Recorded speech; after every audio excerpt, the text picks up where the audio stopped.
So what I have to do to fix that tow handle is I'm going to cut it off right there and on the other side too. So I've got a hacksaw blade in my reciprocating saw.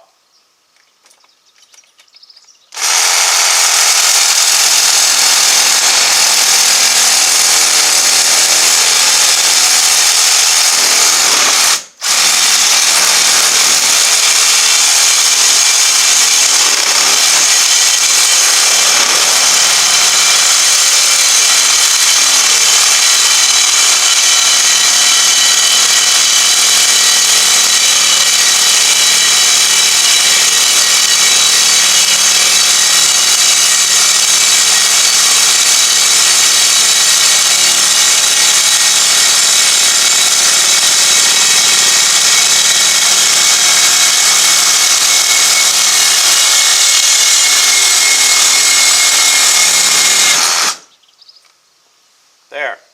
I've just got to do the other side. At this point, I've got the handle cut off. I'm going to bring this back down on its feet.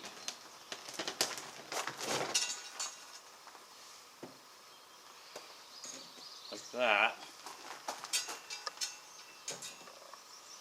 So what I'm thinking is this area is going to have to be flattened. This area right here, and then it's probably going to be attached something like that at a much higher angle. So what I did was I put it in a vise and squeezed it and then put it on the anvil and hit it with the ball peen and got it in the right direction, the flatness. Then as you can see, I drilled 1/64 over 5/16, so I'd have a little slop. Now I got to see about attaching it to the tub at the right angle. Okay, here's the hardware that I've got. Then I'm going to try to put that handle, that tow handle back on. I just got a selection because I wasn't real sure. So I've got 1/4 inch stainless nylox, 1/4 20 by 3/4 screws, 5/16 fender washer, 1/4 inch washers. They're both in stainless. I've got some conduit clamps, single clamp and double clamp, and then for the end of the toe where it's going to connect, I've got some more of those 5/16 stainless and the stainless nylox. And I'll put up on the screen what it cost me for all this. Well, after getting that bolted on, I thought maybe I better check and see if there's going to be an interference with the ATV, because it kind of looked it.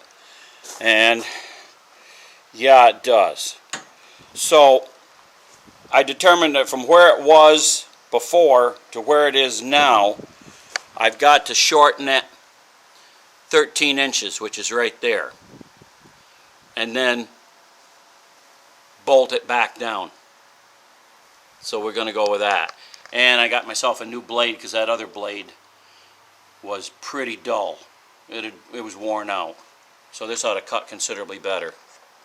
So after I cut off the 13-inch piece, reflattened it, put it back together, I decided that this clip, as opposed to the one with the screw holes on both sides, is the best one to use. So I'm going to put this on, bring this all the way up, and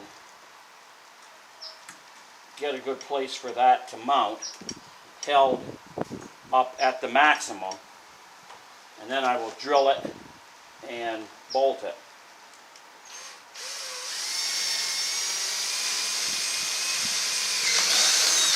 There we go. So we got to have a screw and a washer.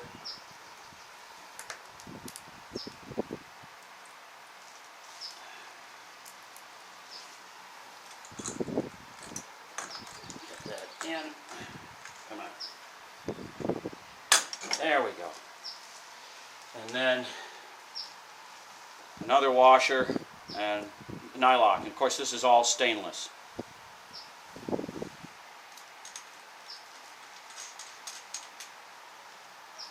So I'll just tighten that down, and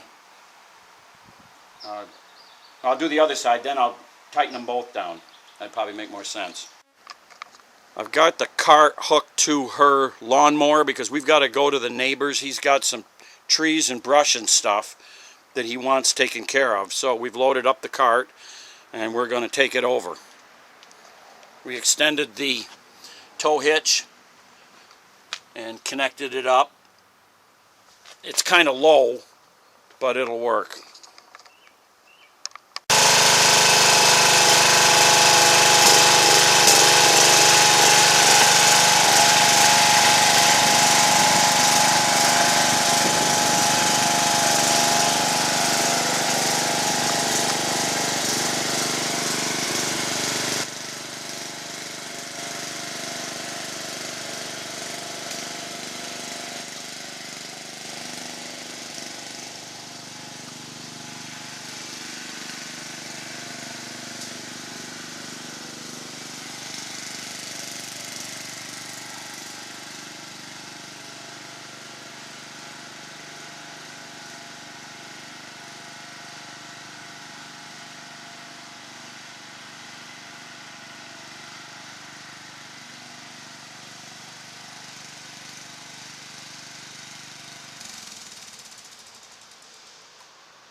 Nine trailer loads later, it's clean.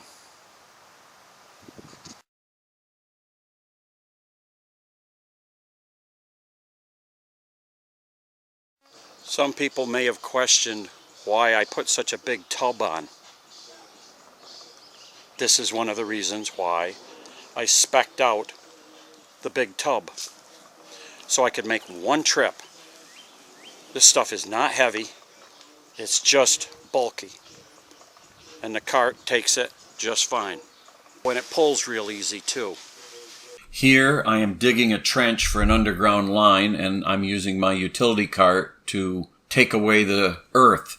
And then in the next images you'll see where I've got 225 pounds of play sand that I have to put in the trench before I lay the line in. Again, using the utility cart. This little cart, I can get it exactly where I want it, and it's less manual labor.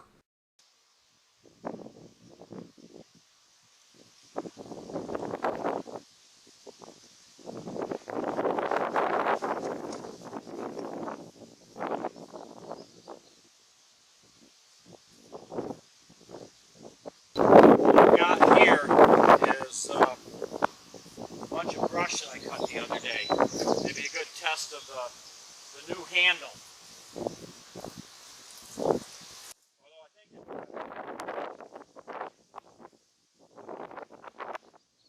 they're only testing on 10.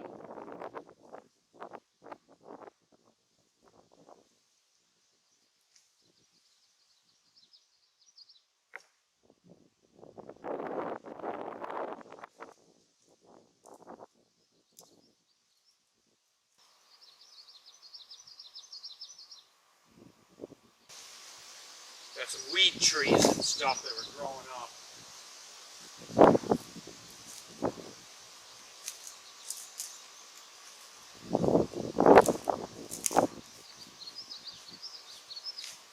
Alright. Get it out of here. This is what my utility cart ended up costing me, $577.56. It didn't include my welding supplies or my paint that I had on hand. So it was kind of expensive, but it is built far heavier, and I think it's going to be more useful than any cart that I could have purchased, and it's going to save me a lot of labor.